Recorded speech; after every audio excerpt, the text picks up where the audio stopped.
অনেকের রিকোয়েস্টে আজকে আমি এই ভিডিওটা নিয়ে হাজির হয়েছি। অনেকে আমাকে কমেন্ট করেছে যে বাস্তু সম্পর্কিত কিছু বলুন এবং বাস্তু সম্পর্কিত যে খারাপ নেগেটিভ জিনিসগুলি আছে, কোন জিনিসগুলি কোন দিকে দেওয়া উচিত নয়, সমস্ত বিষয় নিয়ে আমি আজকে হাজির হয়েছি। আপনারা মন দিয়ে ভিডিওটি প্রথম থেকে শেষ অবধি দেখুন এবং আপনাদের বাড়ির কোথায় কি আছে, কোন দিকে বাথরুম, কোন দিকে মিটার বক্স বা কোন দিকে রান্নাঘর, সমস্ত বিষয় নিয়ে আজকে আপনারাও জেনে নিন। এবং এই জিনিসগুলি যদি জানেন তাহলে দেখবেন আপনাদের নিজেদেরই উপকার হবে। তাহলে আমি বলি যে কোন দিকে কোন জিনিসটা রাখা ভালো এবং এর ফলে আপনাদের ভাগ্য বদলে নিন। আমি প্রথমেই বলতে চাই, বাড়ির উত্তর ও পূর্ব দিক খোলা রাখা কিন্তু খুবই ভালো।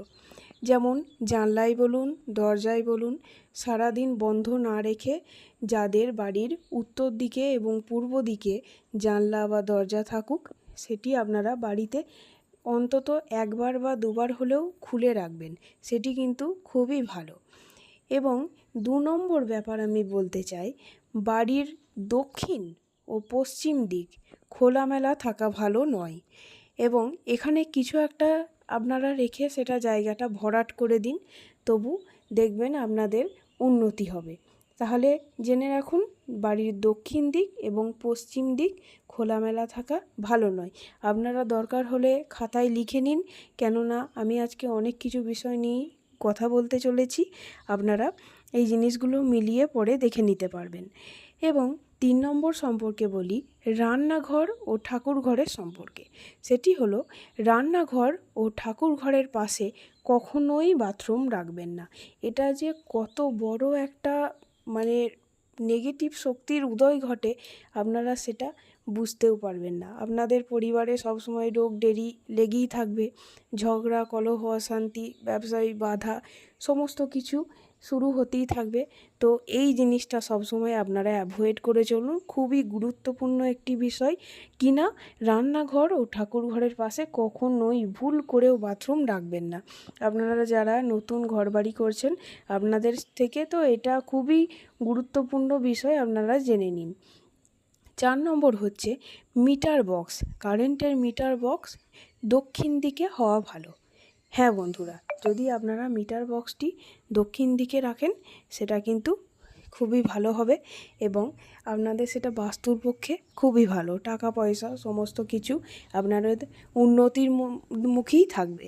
এবং 5 নম্বর হচ্ছে বাথরুমের প্যানের মুখ উত্তর দক্ষিণ দিকে হলে ভালো হয়।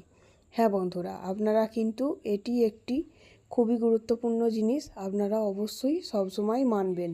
এটি উত্তর ও দক্ষিণ দিকে সবসময় করবেন, কখনোই এটা ভুল করেও পূর্ব দিকে করবেন না। হ্যাঁ বন্ধুরা, এই জিনিসটা কিন্তু খুবই একটি প্রভাবশালী ব্যাপার হতে চলেছে।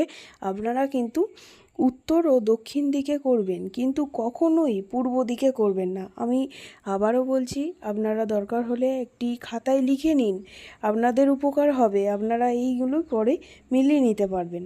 6 নম্বর হচ্ছে শিশুদের পড়ার ঘরে শিশুর উত্তর বা পূর্ব দিকে মুখ করে পড়া ভালো। আপনারা যখন শিশুদের পড়তে বসাবেন তখন অবশ্যই উত্তর এবং পূর্ব দিকে মুখ করে পড়তে বসাবেন, তাতে দেখবেন ওদের পড়াশোনায় মনোযোগ বাড়বে, তার সঙ্গে স্মৃতিশক্তি ভালোভাবে বৃদ্ধি পাবে। এবং এগুলি বলা কী জন্য, কারণ হচ্ছে সমস্ত কিছু একটা আকর্ষণের ব্যাপার থাকে। সমস্ত আমাদের জীবনে যেমন সমস্ত কিছুরই গুরুত্ব আছে, তেমনি প্রত্যেকটা আমাদের যে 10টা দিক, সেরকম 10টা দিকেরই কিন্তু গুরুত্ব আছে। সেই 10টা দিকের ক্ষেত্রে তার থেকে আমরা 4টে দিকই বেশি মানা হয় এবং তার সঙ্গে ঈশান কোণটাও খুব গুরুত্বপূর্ণ, কারণ সেখানে আমরা ঠাকুর ঘর করলে আমাদের বাড়ির উন্নতি হয়। সেখানে আমি এই ব্যাপারটাই পরে আসছি।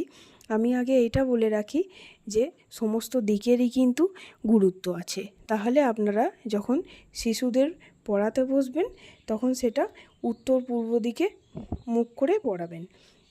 7 নম্বর ব্যাপার আমি বলি, বাড়ির পশ্চিম দিকে সেপটিক ট্যাঙ্ক, নালা নর্দমা হওয়া উচিত।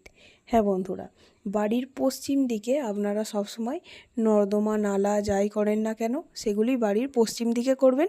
এটি বাস্তুর ক্ষেত্রে কিন্তু খুবই ভালো। এবং পরবর্তী যে টিপসটি আমি দিতে চলেছি সেটি খুবই গুরুত্বপূর্ণ, আর এটি বৈজ্ঞানিক ব্যাখ্যাও আছে। আপনারা যখন রাত্রে ঘুমোবেন বা দুপুরে শোবেন, যখনই শোন না কেন সেটা আপনারা সবসময় পূর্ব দিকে মাথা করে শোবেন। পূর্ব দিকে মাথা করে শুলে সেটা একটা আকর্ষণের ব্যাপার। আমি প্রথমেই বললাম, আপনাদের দেখবেন স্মৃতিশক্তি ভালো থাকবে, তার সঙ্গে মাথার যন্ত্রণা বা হাই প্রেশার এই ধরনের জিনিসগুলি হবে না। উত্তর দিকে মুখ করে শোবেন না, আপনারা পূর্ব দিকে মুখ করে শোবেন। দেখবেন এটা কিন্তু স্বাস্থ্যের পক্ষে খুব ভালো। তার সঙ্গে এটি মানে খুবই ভালো, আপনারা এটি ট্রাই করে দেখবেন, ভালো ঘুম হবে এবং সমস্ত দুশ্চিন্তা দূরে চলে যাবে। এবার আমি বলে রাখি বাথরুমের ব্যাপারে। বাথরুম উত্তর পশ্চিম কোণে এবং শৌচাগার পশ্চিম দিকে হওয়া উচিত। হ্যাঁ বন্ধুরা, বাথরুমটা আপনারা উত্তর পশ্চিম কোণে করবেন এবং শৌচাগার পশ্চিম দিকে রাখবেন। যাদের অ্যাটাচ করা বাথরুম এবং শৌচাগার অ্যাটাচ করা, তারা সবসময় ওই উত্তর দিকে আপনারা বাথরুমটা করবেন এবং শৌচাগারটি পশ্চিম দিকে করার চেষ্টা করবেন। এই জিনিসগুলো কিন্তু বাস্তুর ক্ষেত্রে খুবই উপকারী জিনিস। আমি যেগুলি বলছি আপনারা এগুলো মিলিয়ে দেখে নেবেন। এবং যাদের বাড়িতে এরকম আছে তাদের বাড়িতে কিন্তু ঝগড়া কলহ অশান্তি সবসময় লেগেই থাকে, ব্যবসায় উন্নতি হয় না। এগুলো কিন্তু বাস্তু সম্পর্কিত দোষ থেকেই আসে। এবং আমার চ্যানেলে বাস্তু দোষ কীভাবে কাটাবেন সে সমস্ত তথ্যও দেয়া আছে, আপনারা আমার চ্যানেলটি ভিজিট করে সেগুলি দেখে নিতে পারেন, আপনাদের নিজেদেরই উপকার হবে। এবার আমি বলে রাখি আরেকটি কথা, সেটি হলো সিঁড়ির তলায় অনেকেই রান্নাঘর করেন, অনেকেই বাথরুম করেন। এই জিনিসটা একদম ভুলেও করবেন না। সিঁড়ির তলায় সবসময় ফাঁকা রাখার চেষ্টা করবেন, সেখানে অন্য কিছু একটা স্টোর রুম হিসাবে করতে পারেন, সেখানে অন্য কিছু রাখতে পারেন, কিন্তু কখনোই খাবার দাবার মা অন্নপূর্ণার স্থান সেখানে করবেন না, আর পায়খানা বাথরুম সেখানে করবেন না। কেননা সিঁড়ি হচ্ছে আমাদের এমনই একটা জিনিস যেটা দিয়ে আমরা উপরের দিকে উঠতে পারি, এবং সেটি যদি কোনো খারাপ জিনিসের সঙ্গে সংস্পর্শে থাকে তাহলে কিন্তু আমাদের উন্নতিতে বাধা দিতে পারে। সেই জন্য আমি বলছি এই জিনিসটা অ্যাভয়েড করে চলুন। এবং আর একটা কথা, সিঁড়ির তলায় কখনোই বিছানা করবেন না।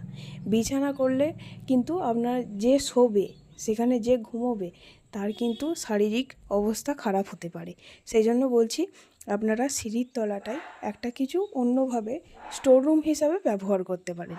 এবার আমি বলি লিফট পশ্চিম দিকে ভালো, তবে উত্তরেও করা যায়। আপনারা যাদের বাড়িতে বহুতল বাড়ি তারা যদি লিফট করেন তারা কিন্তু পশ্চিম দিকে করবেন, এবং উত্তরের দিকেও করা যায়, আপনারা করতে পারেন। আপনারা যদি রান্নাঘরে ফ্রিজ রাখেন তাহলে সেটা উত্তর দিকে মুখ করে রাখবেন, সেটা কিন্তু গৃহের পক্ষে শুভ। এরকম নানা ধরনের টিপস জানতে আমার চ্যানেলটি ফলো করুন এবং সমস্ত উপকারী টিপসগুলি জেনে নিন, অপরকেও জানানোর সুযোগ করে দিন। ততক্ষণ ভালো থাকুন, সুস্থ থাকুন, এবং কী বিষয়ে পরবর্তী ভিডিও আপনারা জানতে চান সেটা আমাকে কমেন্ট করে অবশ্যই জানান।